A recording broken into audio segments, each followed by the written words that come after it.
इस वक्त दक्षिण एशिया की राजनीति में जो कुछ भी घट रहा है वो किसी थ्रिलर फिल्म से कम नहीं है। फर्क सिर्फ इतना है कि यहाँ किरदार असली हैं, दांव असली हैं और नतीजे आने वाली पीढ़ियों की किस्मत तय करने वाले हैं। जिस अफगानिस्तान को सदियों से साम्राज्यों का कब्रिस्तान कहा जाता रहा है, आज वही अफगानिस्तान पूरे क्षेत्र की राजनीति का केंद्र बन चुका है। 2021 में जब काबुल में सत्ता बदली थी तो इस्लामाबाद की गलियों में मिठाइयां बंटी थीं, आतिशबाजी हुई थी और पाकिस्तान के नेताओं ने खुलेआम कहा था कि अफगानिस्तान ने गुलामी की जंजीरें तोड़ दी हैं।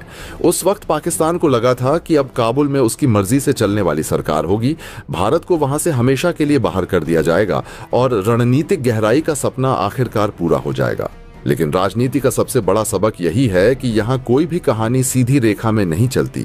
2025 आते आते हालात इतने पलट चुके हैं कि पाकिस्तान के वही सपने आज उसी के लिए एक डरावना सपना बन गए हैं। जिस पाकिस्तान ने अफगानिस्तान को भाई कहा था, आज वही पाकिस्तान अफगान व्यापारियों के लिए अपने बॉर्डर बंद कर चुका है। अफगान मरीजों को इलाज के लिए आने नहीं दिया जा रहा, ट्रकों को रोका जा रहा है और आम अफगान नागरिकों के लिए रास्ते एक एक करके बंद किए जा रहे हैं। नतीजा ये है कि काबुल में दवाइयों की कमी है, व्यापार ठप हो रहा है, अर्थव्यवस्था दम तोड़ रही है और अफगान सरकार खुद को अंतर्राष्ट्रीय स्तर पर पूरी तरह अकेला महसूस कर रही है।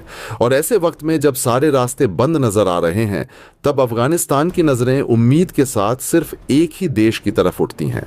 भारत, वही भारत जिसे 2021 में पाकिस्तान ने अफगानिस्तान से बाहर कर देने का दावा किया था, वही भारत आज काबुल के लिए आखिरी उम्मीद बनकर उभर रहा है। खबरें आ रही हैं कि काबुल की मौजूदा सरकार, जिसे दुनिया का बड़ा हिस्सा अभी तक औपचारिक मान्यता भी नहीं देता, उसका एक बेहद अहम मंत्री भारत के दौरे पर आने वाला है।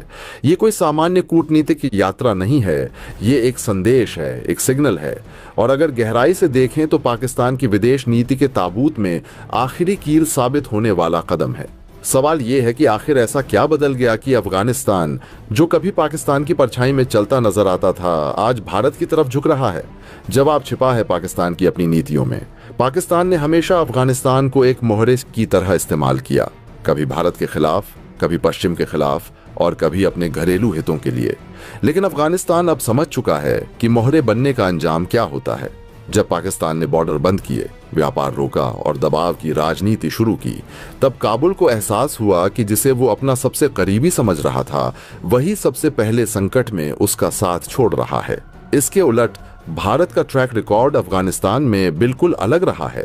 भारत ने वहां सड़कें बनाई, अस्पताल बनाए, स्कूल खोले, संसद भवन तक बनाया और वो भी बिना किसी शर्त के। भारत ने कभी अफगानिस्तान को अपनी कठपुतली बनाने की कोशिश नहीं की, बल्कि हमेशा एक संप्रभु राष्ट्र की तरह ट्रीट किया।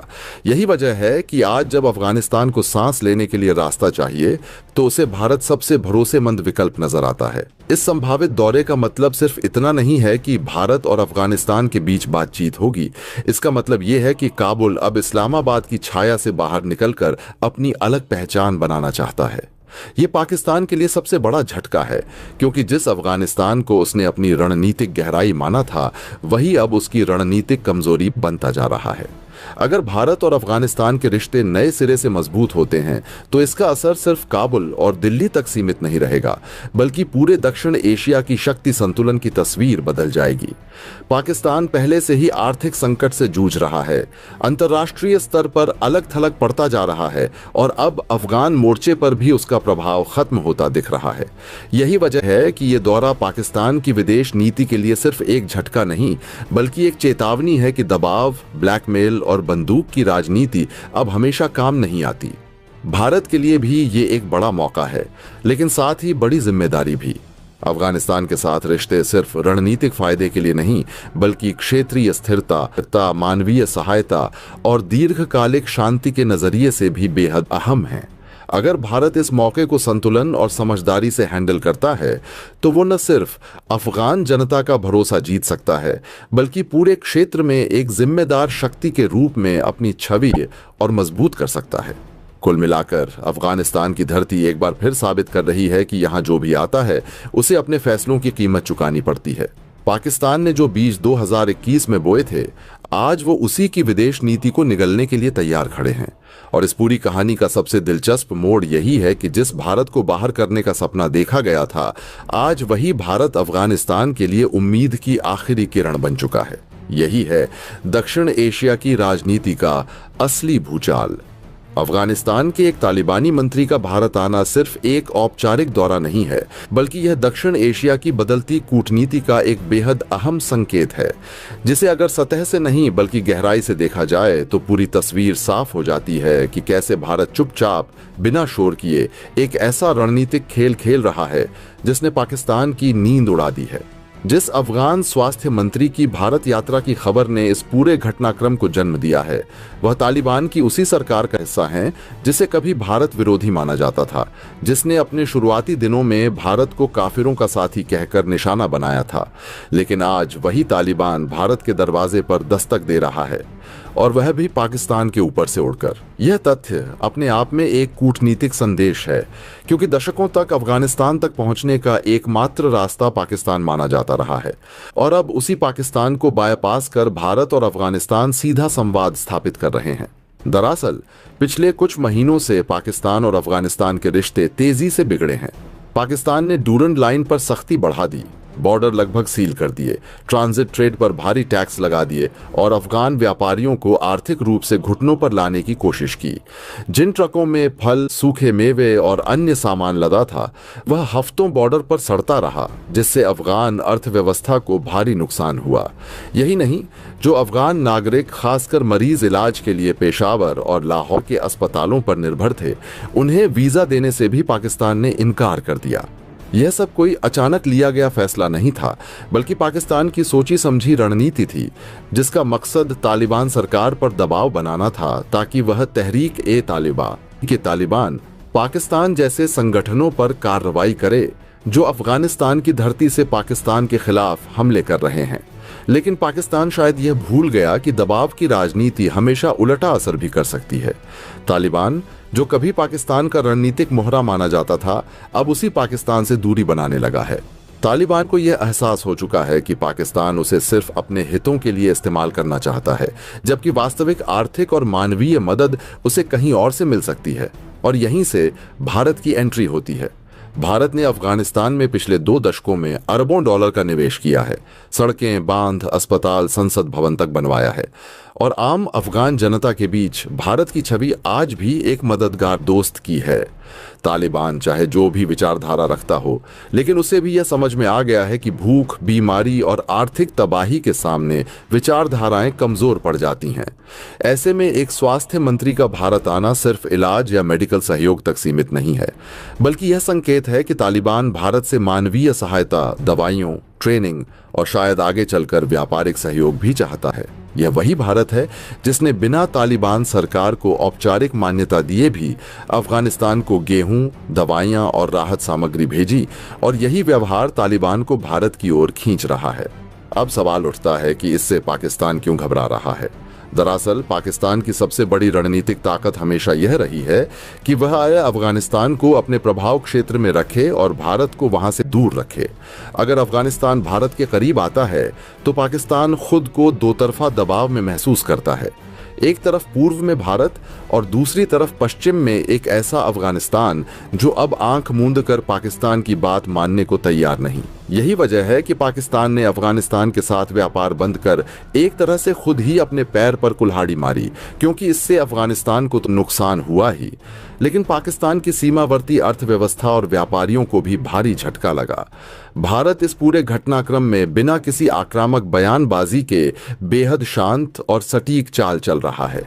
भारत जानता है कि तालिबान कोई आदर्श साझेदार नहीं है, लेकिन कूटनीति आदर्शों से नहीं, हितों से चलती है। अफगानिस्तान के साथ संवाद बनाए रखकर भारत न सिर्फ वहां मानवीय संकट को कम करने में भूमिका निभा सकता है, बल्कि पाकिस्तान के उस कथित रणनीतिक गहराई के सिद्धांत को भी कमजोर कर सकता है, जिस पर इस्लामाबाद दशकों से निर्भर रहा है।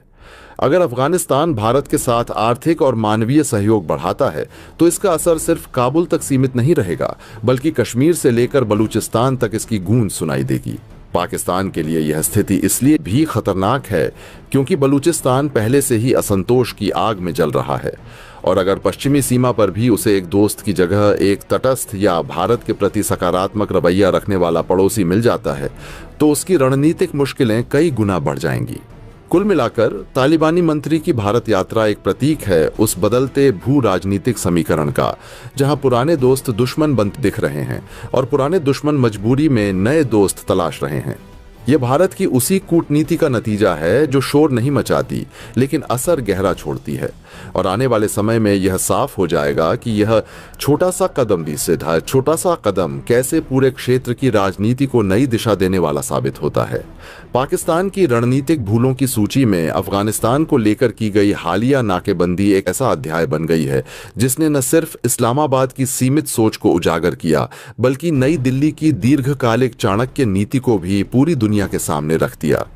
पाकिस्तान को यह भ्रम था कि अगर उसने अपने भूमार्ग बंद कर दिए तो चारों तरफ से संकट में घिरा अफगानिस्तान भूख, बीमारी और अव्यवस्था से टूटकर उसके सामने झुक जाएगा।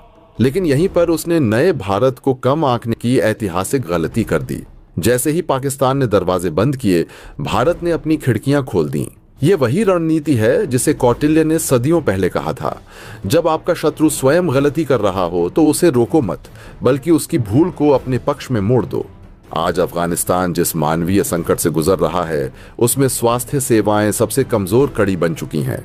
अस्पतालों में दवाइयों की भारी कमी है, प्रशिक्षित डॉक्टरों का अभाव है, मेडिकल इंफ्रास्ट्रक्चर जर्जर है और आम नागरिक इलाज के लिए भटकने को मजबूर है। ऐसे हालात में अफगानिस्तान के स्वास्थ्य मंत्री का भारत आना सिर्फ एक कूटनीतिक दौरा नहीं बल्कि एक गहरे रणनीतिक और भावनात्मक संदेश का प्रतीक है। यह इस बात का प्रमाण है कि काबुल को अब पाकिस्तान के वादों, दावों और दबाव की राजनीति पर रत्ती भर भी भरोसा नहीं रहा। अफगान नेतृत्व यह पहले अच्छी तरह समझ चुका है कि अगर कोई देश बिना शर्त, बिना स्वार्थ और बिना ब्लैकमेल के मदद कर सकता है तो वह भारत है। भारत ने अफगानिस्तान में कभी बंदूक की भाषा नहीं बोली बल्कि हमेशा विकास, शिक्षा और स्वास्थ्य की भाषा बोली। हजारों टन गेहूं की आपूर्ति हो, जीवन रक्षक दवाइयों की खेप हो या कोविड जैसी वैश्विक महामारी के दौरान वैक्सीन सहायता, भारत ने हर संकट में अफगान जनता का हाथ थामा। हमने वहां संसद भवन बनाया ताकि लोकतांत्रिक संस्थाओं की नींव मजबूत हो, सलमा डैम बनाया ताकि पानी और बिजली जैसी बुनियादी जरूरतें पूरी हों, स्कूल बनाए ताकि आने वाली पीढ़ी कट्टरता नहीं बल्कि शिक्षा की रोशनी में आगे बढ़े। इसके उलट पाकिस्तान ने अफगानिस्तान को क्या दिया? अस्थिरता, आतंक, कट्टरता और सत्ता के खेल। दशकों तक रणनीतिक गहराई के नाम पर अफगान जमीन को अपने मोहरे की तरह इस्तेमाल करने वाला पाकिस्तान आज खुद उसी आग में झुलस रहा है। आज जब काबुल के शासकों के सामने अपने लोगों की जान बचाने की चुनौती है तो उन्हें इस्लामाबाद का धोखा नहीं बल्कि नई दिल्ली का भरोसा याद आ रहा है। यही भारत की सॉफ्ट पावर की असली ताकत है। हम वहां टैंक लेकर नहीं गए, हमने पट्टियां और दवाइयां लेकर कदम रखा और इतिहास गवाह है कि जख्मों पर लगाया गया मरहम अक्सर तलवार से ज्यादा असरदार होता है। इसी मरहम ने आज पाकिस्तान के सारे पुराने जख्म फिर से हरे कर दिए हैं। अब अगर इस दौरे के टाइमिंग पर गौर किया जाए तो तस्वीर और भी साफ हो जाती है। यह सब उस वक्त हो रहा है जब पाकिस्तान खुद आर्थिक बदहाली के दलदल में फंसा हुआ है। IMF के कर्ज, बढ़ती महंगाई, राजनीतिक अस्थिरता और सामाजिक असंतोष ने उसकी कमर तोड़ दी है। पाकिस्तान को लगा था कि वह अफगानिस्तान को रास्ता बंद करके ब्लैकमेल करेगा, लेकिन अफगानिस्तान ने चुपचाप पलटवार कर दिया। अफगान स्वास्थ्य मंत्री का भारत आना एक खुला और स्पष्ट संदेश है कि अगर तुम हमें रास्ता नहीं दोगे तो हम दूसरा रास्ता ढूंढ लेंगे, और वह दूसरा रास्ता है ईरान का छाभार पोर्ट। भारत, ईरान और अफगानिस्तान के सहयोग से विकसित हो रहा यह पोर्ट सिर्फ एक व्यापारिक मार्ग नहीं बल्कि पाकिस्तान की भू राजनीतिक पकड़ को कमजोर करने वाला एक रणनीतिक हथियार है। अगर छाभार रूट पूरी तरह सक्रिय हो जाता है तो अफगानिस्तान को समुद्र तक पहुंचने के लिए पाकिस्तान की जमीन की जरूरत ही नहीं पड़ेगी, और यही वह बिंदु है जहां इस्लामाबाद की वर्षों पुरानी दबाव की राजनीति दम तोड़ देती है। यह पूरा घटनाक्रम यह साबित करता है कि 21वीं सदी में ताकत सिर्फ सीमाएं बंद करने से नहीं बल्कि भरोसे के पुल बनाने से आती है।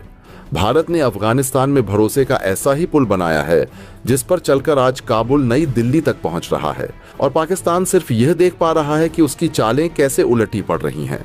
ये भारत की विदेश नीति की परिपक्वता है, जहां धैर्य, मानवीय दृष्टिकोण और दीर्घकालिक सोच ने शोर, धमकी और ब्लैकमेल की राजनीति को पीछे छोड़ दिया है। यही कारण है कि अफगान स्वास्थ्य मंत्री का यह दौरा सिर्फ एक औपचारिक यात्रा नहीं, बल्कि दक्षिण एशिया की बदलती रणनीतिक तस्वीर का ऐलान है। एक ऐसी तस्वीर जिसमें भारत सॉफ्ट पावर के जरिए स्थायी प्रभाव छोड़ रहा है और पाकिस्तान अपनी ही गलतियों के बोझ तले दबता जा रहा है। पाकिस्तान की सबसे बड़ी रणनीतिक पूंजी उसकी भौगोलिक स्थिति रही है, जिसे उसने दशकों तक भारत, अफगानिस्तान, मध्य एशिया और पश्चिम एशिया के बीच एक अनिवार्य पुल की तरह इस्तेमाल किया। लेकिन अब भारत जिस दीर्घकालिक सोच के साथ आगे बढ़ रहा है, उसका मूल उद्देश्य इसी ज्योग्राफिक ब्लैकमेल को अप्रासंगिक बनाना है, और अफगानिस्तान के साथ चाबहार के जरिए बनता नया समीकरण उसी दिशा में एक निर्णायक कदम है। अगर आने वाले वर्षों में अफगानिस्तान का बड़ा हिस्सा व्यापार, दवाइयों, खाद्यान्न और कनेक्टिविटी के लिए भारत ईरान के चाबहार कॉरिडोर पर निर्भर हो जाता है, तो पाकिस्तान की वह पूरी रणनीति ढह जाएगी जिसके तहत वह अफगानिस्तान को अपनी पिछली गली और भारत के खिलाफ एक स्थायी दबाव बिंदु बनाए रखना चाहता था। तब पाकिस्तान के पास न तो ट्रांजिट लीवरेज बचेगा, न रणनीतिक अहमियत, और न ही वह मनचाहा प्रभाव, बल्कि बचेगा तो सिर्फ यह पछतावा कि उसने अफगान जनता को कभी बराबरी का पड़ोसी समझा ही नहीं। यही वह लॉन्ग टर्म गेम है जिसे भारत शोर शराबे के बिना खेल रहा है, और जिसे समझने में पाकिस्तानी जनरलों का दिमाग सचमुच दही हो गया है, क्योंकि यह युद्ध टैंकों और मिसाइलों से नहीं, बल्कि सड़कों, बंदरगाहों, अस्पतालों और भरोसे से लड़ा जा रहा है। इस पूरे घटनाक्रम में सबसे अहम तत्व है विश्वास, और यही वह क्षेत्र है जहां भारत पिछले 20 वर्षों में अफगानिस्तान में लगभग निर्विवाद बढ़त बना चुका है। अफगानिस्तान का आम नागरिक, चाहे वह किसी भी जातीय समूह या विचारधारा से जुड़ा हो, भारत को एक ऐसे देश के रूप में देखता है जिसने बिना शर्त मदद की